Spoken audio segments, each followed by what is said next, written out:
Iran மீது பாரிய தாக்குதல் நடத்தப் போவதாக அறிவித்திருந்த அமெரிக்க ஜனாதிபதி டொனால்ட் ட்ரம்ப் அவர்கள் இப்பொழுது அதிலிருந்து பின்வாங்கி இருக்கின்றார். அத்துடன் இன்று திங்கட்கிழமை தொடக்கம் பேச்சுவார்த்தைகள் ஆரம்பிக்கப்படுவதற்கான வாய்ப்புகளும் இருப்பதாக அவர் சொல்லியிருக்கின்றார். எனவே அது குறித்து கிடைக்கப்பட்ட தகவல்களை விரிவாக இந்த காணொளியில் பார்க்க இருக்கின்றோம். ஹோர்முஸ் நீரிணை பகுதியில் மற்றொரு கப்பல் மீது தாக்குதல் நடத்தப்பட்டிருப்பதாக தகவல் ஒன்று வெளிவந்திருக்கிறது. அது குறித்த விவரங்களையும், 2 ஹெலிகாப்டர்கள் ஒன்றோடு ஒன்று மோதி விபத்து ஏற்பட்டிருக்கிறது. அதிலே 2 பேர் கொல்லப்பட்டிருக்கிறார்கள். அது குறித்தும் பார்க்கலாம். பாகிஸ்தானில் இடம்பெற்ற தற்கொலை குண்டு தாக்குதலில் 14 பேர் கொல்லப்பட்டிருக்கிறார்கள். அது குறித்த விவரங்களையும், அத்துடன் உங்களுக்கு தெரியும், அமெரிக்க ஜனாதிபதி டொனால்ட் ட்ரம்ப் அவர்கள்ட்ட எந்த விதமான கேள்விகள் கேட்டாலும் ஏதாவது ஒரு பதில் ஒன்று சொல்லுவார். ஆனால் நேற்று ஒரு ஊடகவியலாளர் ஒரு கேள்வி ஒன்று கேட்டவர் அந்த கேள்விக்கு பதில் சொல்லாமல் தவிர்த்திருக்கின்றார். இப்படியான ஒரு சம்பவம் ஒன்றும் பதிவாகி இருக்கிறது. எனவே அவற்றினுடைய விவரத்தையும் இந்த காணொளியில் பார்க்கலாம். தமிழடியான் சொந்தங்கள் அனைவருக்கும் வணக்கம். உலக செய்திகளுக்கு உங்களை அன்புடன் வரவேற்கின்றேன். ஈரான் மீது மிக பாரிய அளவு தாக்குதலை நடத்தப் போகின்றேன். இந்த தாக்குதல் இதுவரை நடத்தப்படாத அளவுக்கு மிக பாரிய தாக்குதலாக இருக்கும். 2 வாரங்கள் தொடர்ச்சியாக தாக்குதல்கள் நடக்கும். அதுக்கு பிறகு ஈரான் பேச்சுவார்த்தைக்கு தாங்களாகவே முன்வந்து வருவார்கள் என்று சொல்லி டொனால்ட் ட்ரம்ப் அவர்கள் அறிவித்திருந்தார். அதுக்கு பிறகு அவருக்கு நெருக்கமான வட்டாரங்களில் இருந்து வந்த செய்திகள் இந்த வீக்கெண்டில் சனி ஞாயிறில் தாக்குதல்கள் ஆரம்பிக்கப்படும் என்றெல்லாம் சொல்லப்பட்டது. நாங்கள் அந்த செய்திகளை சொன்னாங்க, தாக்குதல் சிலவள நடக்காமல் போகிறதுக்கான வாய்ப்புகளும் இருக்குன்னு சொல்லி இப்போ பார்த்தீங்கன்னு சொன்னால் டொனால்ட் ட்ரம்ப் அவர்கள் அந்த தாக்குதலை கைவிடுவதாக சொல்லியிருக்கின்றார். தாக்குதலும் இல்லை, ஒன்றுமே இல்லை, இனி பேச்சுவார்த்தை தான் என்று சொல்லி ஒரு முடிவுக்கு வந்திருக்கிறார் டொனால்ட் ட்ரம்ப் அவர்கள். பெரும்பாலும் இன்று திங்கட்கிழமை தொடக்கம் பேச்சுவார்த்தைகள் ஆரம்பிக்கப்படலாம், அதாவது இடைத்தரகர்கள் வாயிலாக பேச்சுவார்த்தைகள் ஆரம்பிக்கப்படலாம் என்று சொல்லப்படுகிறது.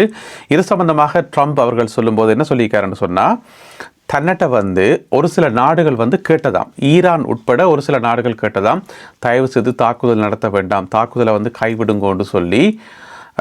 இது ட்ரம்ப் சொன்ன கருத்து. அதாவது சவுதி அரேபியா, யுனைடெட் அரபு எமிரேட்ஸ், ஈரான் மற்றும் கட்டார் ஆகிய நாடுகள் தன்னிடம் வேண்டுகோள் வைத்தார்கள் தாக்குதல்களை கைவிடும்படி. அதனால் தான் நான் கைவிடுகிறேன் என்று சொல்லி ட்ரம்ப் சொல்லியிருக்கார். எனவே உண்மையாக பொய்யான்னு தெரியாது, ட்ரம்ப் இப்படி சொல்லியிருக்கார். அதனால் இனி தாக்குதல்கள் இல்லை, பேச்சுவார்த்தைகள்லாம் இனி ஆரம்பிக்கப்படும் என்று சொல்லி ட்ரம்ப் சொல்லியிருக்கார். எங்கள் எல்லாருக்குமே தெரியும், ஈரான் மேலே அந்த மாதிரியான ஒரு தாக்குதல் நடத்தப்படுமாக இருந்தால், அதாவது கண்மூடித்தனமான தாக்குதல் நடத்தப்படுற மாதிரி தான் சொல்லியிருந்தவர். அப்படி நடத்தப்படுமாக இருந்தால் உடனடியாக பக்கத்தில் இருக்கக்கூடிய எல்லா நாடுகளும் பாதிக்கப்படும் என்றது எங்கள் எல்லாருக்குமே தெரியும். எனவே அதை ஏனைய நாடுகள் விரும்பாது. அதனால் இந்த தாக்குதல் திட்டம் அப்படியே கைவிடப்பட்டிருக்கலாம். இதுக்கிடையில் ஈரானுக்கும் ஓமானுக்கும் இடையில் ஒரு பேச்சுவார்த்தை ஒன்று நடந்து கொண்டு வந்தது. இவ்வளவு காலமாக நடந்து கொண்டு இப்போ அது ஒரு இறுதி கட்டத்தை எட்டியிருக்கிறது. அதென்ன பேச்சுவார்த்தை ஈரானுக்கும் ஓமானுக்கும் இடையில் என்று பார்த்தீங்கன்னு சொன்னால், ஹோர்முஸ் நீரிணை பகுதியை எப்படி 2 நாடுகளும் சேர்ந்து கட்டுப்பாட்டில் வச்சுக்கிறன்ற சம்பந்தமான பேச்சுவார்த்தை. ஏனென்று சொன்னால், இந்த 2 நாடுகளும் ஈரானும் ஓமானும் சேர்ந்து ஹோர்முஸ் நீரிணை பகுதியால் போகிற கப்பல்களுக்கு வரி விதிக்கிறதுக்கான ஒரு திட்டம் தயாரிக்கப்பட்டிருக்கிறது. அந்த வரி விதித்து அதை சரியான முறையில் பகிர்ந்து கொள்வது, 2 நாடுகளுக்கும் இடையில் பகிர்ந்து கொள்வது சம்பந்தமாக இப்பொழுது இறுதி முடிவு எடுக்கப்பட்டிருப்பதாக ஈரானினுடைய வெளிவிவகார அமைச்சர் அப்பாஸ் அராக்சி அறிவித்துள்ளார். ஓமானிய கடல் பரப்பில் ஹோர்முஸ் நீரிணைக்கு அண்மையாக ஒரு கப்பல் ஒன்று தாக்குதலுக்கு இலக்காகி இருக்கிறது. இது சம்பந்தமாக பிரித்தானியாவினுடைய கடல்சார் கண்காணிப்பு அமைப்பாகிய UKMTO அவர்கள் ஒரு அறிவித்தல் ஒன்றை வெளியிட்டிருக்கிறார்கள். அதில் என்ன சொல்லப்பட்டிருக்குன்னு சொன்னால், ஓமானிய கடல் பரப்பில் ஓமானிய நகரமாகிய கசாப் நகரத்துக்கு அண்மையாக 37 கிலோமீட்டர் தொலைவில் ஒரு கப்பல் ஒன்று போய் கொண்டு வந்திருக்குது. அந்த கப்பலை இலக்கு வைத்து ஒரு தாக்குதல் நடத்தப்பட்டதாகவும், கப்பலுக்கு அண்மையாக குண்டுகள் வெடித்ததாகவும், அந்த கப்பலினுடைய மாஸ்டர் இருப்பார் தானே, டேங்கர் மாஸ்டர் என்று அவர் அறிவித்துள்ளார் என்று சொல்லி UKMTO வெளியிட்டுள்ள இந்த அறிக்கையில் சொல்லப்பட்டிருக்கிறது. நேற்றும் பார்த்தீங்கன்னு சொன்னால் ஒரு கப்பல் மேலே தாக்குதல் நடத்தப்பட்டிருந்தது. அதுவும் ஓமானிய கடலில் தான். இப்போ இன்றைக்கு மறுபடியும் ஒரு கப்பல் தாக்குதலுக்கு இலக்காகி உள்ளது. அமெரிக்க ஜனாதிபதி டொனால்ட் ட்ரம்ப் அவர்கள்ட்ட எந்த கேள்வி கேட்டாலும் அதுக்கு ஏதாவது ஒரு பதில் ஒன்று சொல்லுவார். யாருமே கேள்வி கேட்காட்டியும் கூட அவராகவே கணக்க விஷயங்களை வெளியில் சொல்லுவார்ன்றது எங்களுக்கு தெரியும். அப்படி இருந்த போதிலும் கூட நேற்று ஒரு ரிப்போர்ட்டரால் ஒரு கேள்வி ஒன்று கேட்டவர். அதாவது நேற்று அந்த ஏர்ஃபோர்ஸ் 1 இருக்குது தானே, அவருடைய விமானம், அதில் ஏற போகைக்குள்ள அப்போ அதில் ரிப்போர்ட்டர்ஸ் கேள்வி கேட்டது. அதில் ஒரு ரிப்போர்ட்டர் கேட்டவர் என்று சொன்னால், நீங்கள் குவைத்தில் இருந்தும் பஹ்ரைனில் இருந்தும் வெளியேற போகின்றீர்களா, அதாவது அமெரிக்க படையினர் வெளியேறப் போகின்றார்களா என்று சொல்லி ஒரு கேள்வி ஒன்று கேட்டவர். அதுக்கு வந்து டொனால்ட் ட்ரம்ப் அவர்கள் சொன்ன பதில் என்னென்னு சொன்னால், இந்த கேள்விக்கு நான் பதில் சொல்ல விரும்பலை என்று சொல்லி ஒரு பதிலை சொல்லிட்டார். ஏன் பதில் சொல்ல விரும்பலை? ஏதாவது ஒரு பதிலை சொல்ல வேண்டியானே. எல்லா கேள்விகளுக்கும் பதில் சொல்கிற ட்ரம்புக்கு இதுக்கு பதில் சொல்ல தெரியாதா? ஒன்றில் வெளியேற போகிறோன்னு சொல்லுங்கள், இல்லையேன்னு சொல்ல வேண்டியதானே. ஆனால் எந்த விதமான பதிலும் சொல்ல விரும்பலை என்று சொல்லி ட்ரம்ப் அவர்கள் சொல்லியிருக்கின்றார். என்ன பிரச்சனைன்னு சொன்னால், இப்போ மத்திய கிழக்கில் இருக்கக்கூடிய ஏனைய நாடுகளுக்கு, ஈரான் தவிர்த்த ஏனைய நாடுகளுக்கு என்னென்ன வளைகுடா நாடுகள், அவர்களுக்கு வந்து அமெரிக்கா வெளியேறினா நல்லம் என்ற ஒரு உணர்வு இருக்கிறதா சொல்லப்படுது. ஏன்னு சொன்னால், அமெரிக்க தளங்கள் வந்து அந்தந்த நாடுகளில் இருக்கிறபடியால் தான் அந்தந்த நாடுகள் தேவையில்லாமல் தாக்குதலுக்கு இலக்காக வேண்டி இருக்குது. இப்போ குவைத்தேன் ஈரான்கிட்ட அடி வாங்குது. ஏன்னு சொன்னால், அங்கே அமெரிக்க படைத்தளம் இருக்கிறபடியால். அதே பிரச்சனை தான் பஹ்ரைனுக்கு. பஹ்ரைன் தான் ஆக முன்னுக்கு இருக்குது. ஈரானை நேர பார்த்தபடி முன்னுக்கு இருக்குது. முதலாவது குண்டே பஹ்ரைன்லாம் போய் விழுமன்ற மாதிரி.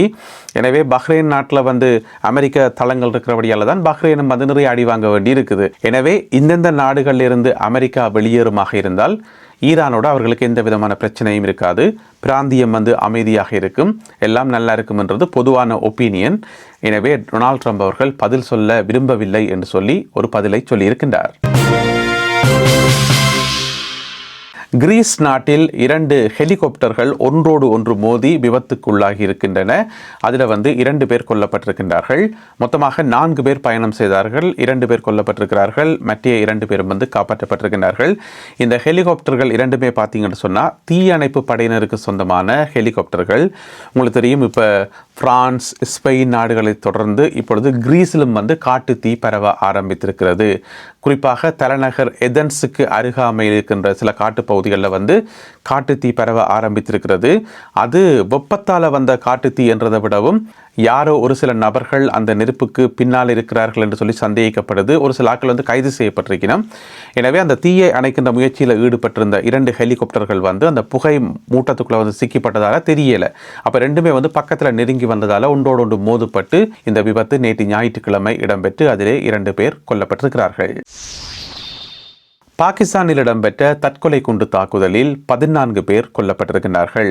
இந்த 14 பேரில் வந்து 9 பேர் பொதுமக்கள், 5 பேர் போலீசார். என்ன நடந்திருக்குன்னு சொன்னால், பாகிஸ்தானில் இருக்கக்கூடிய கபால் என்று சொல்லப்படுற ஒரு நகரம், அது வந்து ஒரு மலையடிவார பள்ளத்தாக்கு நகரமாம் கபால் என்று சொல்லி. அங்கே வந்து நேற்று ஒரு பேரணி ஒன்று, ஒரு அமைதி பேரணி ஒன்று நடத்தப்பட்டதாம். அந்த அமைதி பேரணியில் வந்து கலந்து கொண்ட இளைஞர்கள், மக்கள் என்ன கோஷம் போட்டவை என்று சொன்னால், எங்களுடைய இந்த பிரதேசம் வந்து அமைதியாக இருக்கணும், இங்கே வந்து எந்த விதமான பயங்கரவாத நடவடிக்கைகளும் இடம்பெறக்கூடாது என்று சொல்லி அவர்கள் ஒரு கோஷங்களை எழுப்பியவாறு ஒரு அமைதி பேரணி ஒன்று போயிருக்கணும். அதாவது தங்களுடைய ஊர் வந்து அமைதியாக இருக்கணும் என்று சொல்லி.